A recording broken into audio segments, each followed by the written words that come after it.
Hello everybody, welcome back to the channel. Today we are taking a look at the brand new Minecraft Bedrock Edition update that just released today, version 1.20.30. Now this is actually a really large update. This is putting together the 1.2020 and the 1.2030 beta and previews all together into one update. So this has a lot of changes, so let's go ahead and start looking through them. For the first change, if we go ahead and slap ourselves into survival, there is a change to the death screen, and it's supposed to allow you to continue to see your hotbar. So let's go ahead and just grab a bunch of random items, back into survival/kill, and there you go. It spawns behind you now.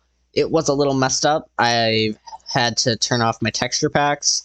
This currently only works if you don't have any texture packs of any kind on. But when you die, it zooms you way out so you can see what it is that killed you. You see your health bar, your hunger, your XP, your hotbar, all of that you still see. Unfortunately, it does have this new style to it, which I don't really like. Unfortunately, this is what Mojang is going with, but that is the new death screen. There is no toggle for it. It's just if you're not using texture packs, it's there.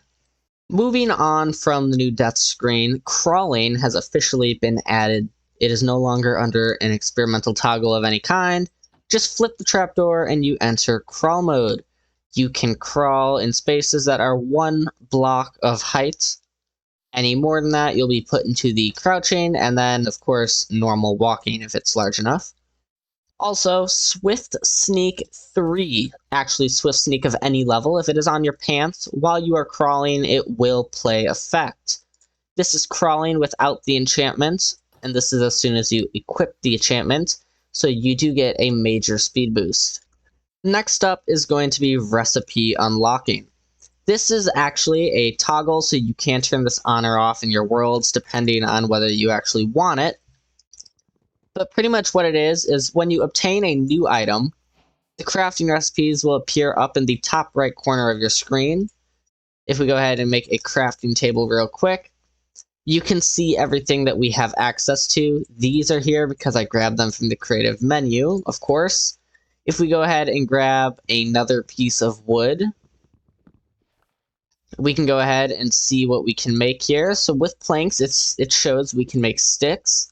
And as you see up in the top corner, it's showing all the new recipes we unlocked by making sticks. Turning those sticks into, well, actually crafting sticks, it now shows us all the tools and stuff we can make, campfires, stuff like that. As you grab resources, it will put them up on your screen. There's also commands to go with this. So we can do /recipe, we can do give, @s, and then if you just hit tab, it puts in the quotation marks and this little X. Hit enter and it will give you every single recipe in the game. So it'll be just like a normal crafting table. You won't have anything locked or hidden away from you. And of course, if you turn off recipe unlocking, you won't have anything locked or hidden away from you either. But you could also do, instead of give, you can make this take, and it will take away every single recipe. So these are all interesting things, and then if I make this, I'll of course get recipes back again. So you can give or take them all. You can do some weird things. But if I were to go ahead and say take all of my recipes, I do believe you are still able to craft something even if the recipe isn't available or like visible. So that is a thing. Don't think if it's not visible in the crafting table, you can't craft it. You can actually craft it. It's just kind of weird. The whole reason Mojang added this is so that it will match on Java, because Java has had it for the longest time. So they decided to add it to Bedrock. It's a little weird, but it's overall a very nice parity change. Now, there have been some changes to the way you will search for items in your recipe book, whether that's in your crafting table, in survival, or in the creative inventory menu. Let's go ahead and grab the crafting table real quick, just to show you in survival. It's not really anything big, but pretty much when you type something, there's now this X. So you can use this X to just completely delete your text. Previously, you had to actually go through and like backspace and everything. But yeah, now you can just hit the X and it all goes away. Besides that, there's just searching. So if we go back into creative, because it's easier to show you here and it applies for both. Previously, you could type like OR and it would show you everything that had OR in it. Or if we just typed R, it would show you everything. And it still does.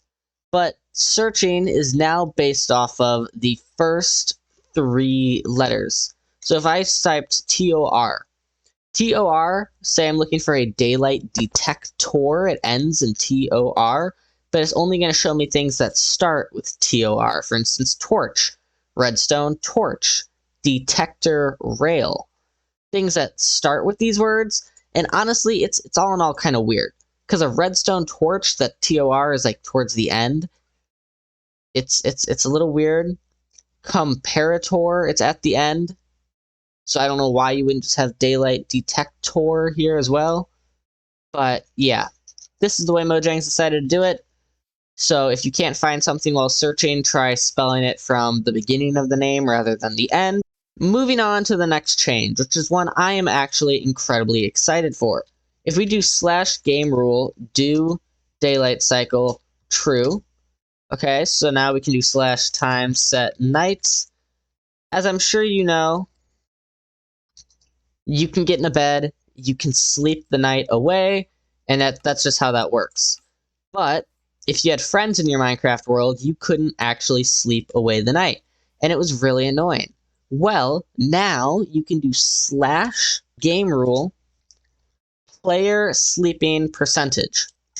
And now what you can do here is you can set the percentage of players that have to be in bed in order for it to actually go through the day-night cycle. So if I just set that to 1, okay? I get in this bed, only 1% of all players in your world have to be in bed now. So pretty much no matter how many people are in your world, it will be able to go to daytime. You can of course set this to 50, so if I have 2 people in my world, maybe only 1 has to be in bed, or if I have 4, 2 have to be in bed. You could set this to 80, you could leave it at normal, where every single player has to be in bed, and if you don't want to actually change it, it will by default be 100% of players. You can also set this down to 0. At a score of 0, it does not matter how many players are in your world. If it is a 0 or less, only 1 person has to get in bed in order for it to go through. However, if you set your score to be over 100, let's say I have 101, now it does not matter how many people get in bed, you cannot sleep through the night. No amount of rest can pass this night. That's what it says right there. So yeah, now you can fully control how many people have to be in bed in order to skip the day-night cycle.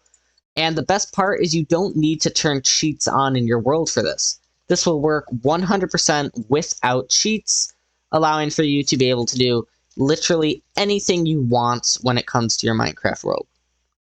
Moving on to the next one, there is a huge vanilla parity one, block breaking.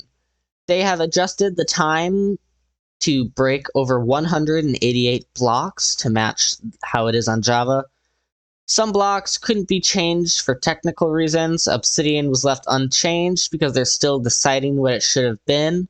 So they might change it on Java or they might change it here. They're still deciding. Bringing more blocks to parity makes it easier for our team to keep both versions up to date. We also hope it will be easier for the community to make and share guides that work for all players on all platforms. So yeah, it's really extensive actually. There's a full list being shown on your screen right now. There's a whole lot. There were also a bunch of the explosive blast resistance for these blocks changed as well, so some are now easier to blow up than others. Some may actually be harder to blow up than they were before, but they've made a whole extensive list. They've changed over 188 blocks. Really good work here, Mojang. Alright, so from here, there aren't too many other giant changes, if you know what I mean. Now, I'm sure some of you guys are wondering, what about the villager changes, Mr. Gaming Aquatic? Because there have been a lot of changes to the way villagers work. Now, if you are curious of those and don't know what they are, I will give you a brief rundown. pretty much librarian villagers and armor villagers have all been made much, much harder to deal with. In order to get certain books from librarians, you now have to go to different biomes and max them out. Not every librarian villager can give every single book. They have removed every single book related to crossbows, fishing rods, and tridents. And if you want, say, protection, you have to go to a plains biome now. Mending, you have to go to a swamp and breed villagers in the swamp to get a swamp villager. And a maxed out swamp villager is the only way to get that book. It's very extensive. I will link the 2 beta and preview videos in which those 2 separate villager renditions were covered, because there was one with librarians, which came out like a month ago, and then there's one with cartographers and armors, which came out either last week or the week before. So I'll link those 2 videos down below, and you can go watch, because each of those is like a whole 15-minute ordeal to go through. And I don't know about you, but I don't plan to make an hour-long video today. Besides those, there are quite a few changes that I would like to talk about. First of all, we can do top snow. So this on Java for the longest time has had its designated separate layers where you can walk on it because it's actually registered at different heights. But that hasn't been a thing on Bedrock. On Bedrock, you just walked straight through it. So it's really cool to see that it is actually like a thing now. However, mobs for some reason don't actually affect these hitboxes. A mob will still just walk straight through it, which I think is really weird. But okay. But what's nice about this is when you see people on Java doing cool things with armor stands, it didn't work because they just go straight through the top snow. And for some reason, they still appear to be doing it. They're not supposed to go straight through it. But what if I... Oh, what? Mojang. You make the change to top snow so that things can actually, like, go on it, because the player walks on top of it. The player registers the hitbox. Look.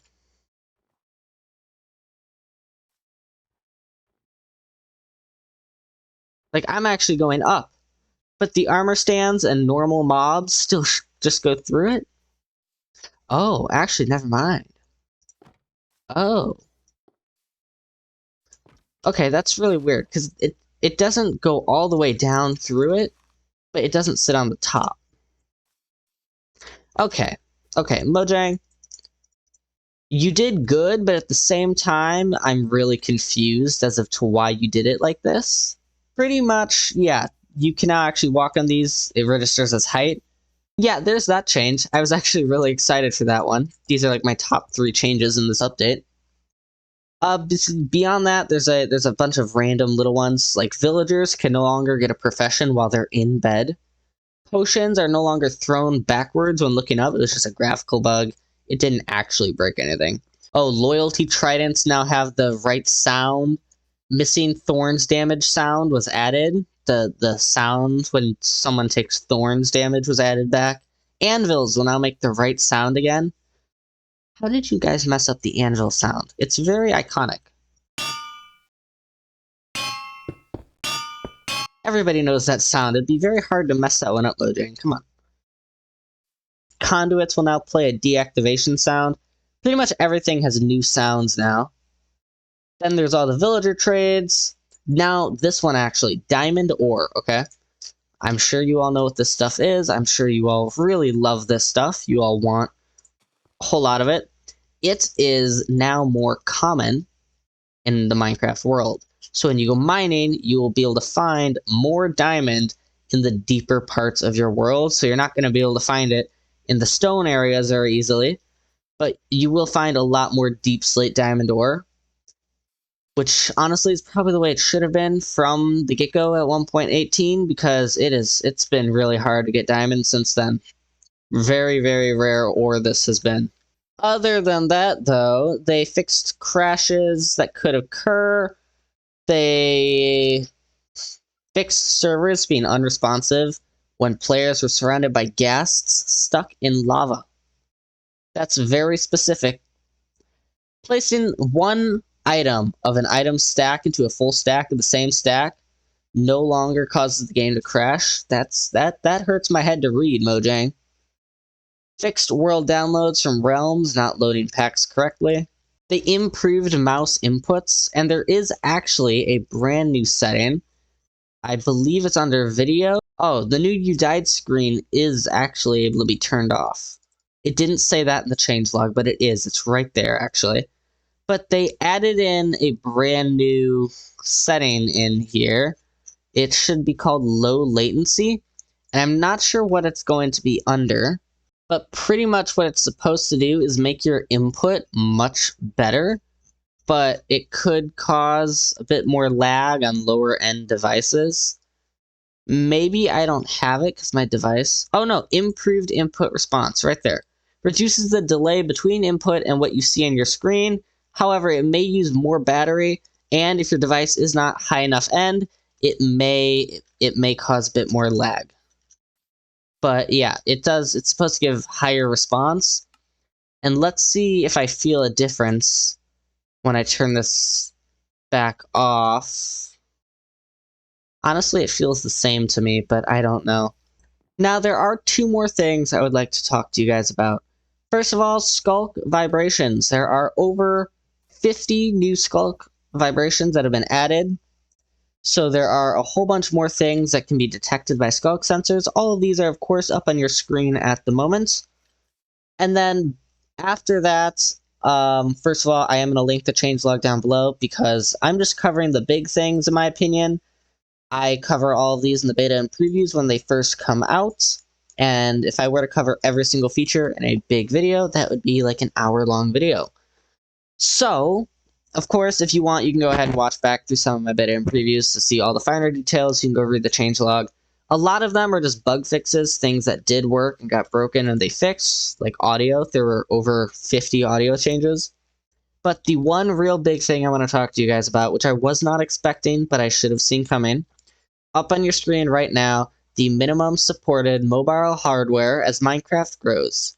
So much of the operating system and hardware that supports it, for some older Apple devices, you may need to update to iOS 13 or above by February of 2024 to continue receiving updates for your Minecraft, or to access online play. If you're on the most up-to-date version of iOS already, you have nothing to worry about. Please follow Apple's guidelines on how to update your device. You can also refer to their list of devices currently compatible with iOS 13 and iPad OS 13. For Android, as of February 2024, devices require greater than 1 GB of RAM, run OS 8, Oreo, or above, and have OpenGL ES 3.0 to run Minecraft. Please refer to our Minecraft Help Center articles for further details, and then there's 2 technical support article links below. Now, pretty much what this means is that, again, older devices, specifically touch devices like tablets and phones, are being discontinued and will not be able to run Minecraft anymore. As Minecraft grows, unfortunately, older devices will not be able to handle it very well, and they're going to have to start discontinuing them. I know, like 2 years ago, they did a massive one. It was really hard to watch so many people lose their ability to play Minecraft, but it is going to be happening again. This doesn't seem like it's that big of a layoff, though, and most people do meet these requirements. But it is something that has to happen in order for Minecraft to continue progressing as a game. So, besides that, I did look through all the technical updates. I have not seen anything related to the new shader systems yet. I'll let you guys know if I end up seeing anything about that at a later date. But as of right now, you are just going to have to continue waiting for it because nothing really big is on it right now. Anyways, like I've said before, I will link those 2 beta and preview videos down below for you to go check out all the villager changes, and I'll see you guys next time. This has been Mr. Gaming Aquatic, and I'll see you later. Peace!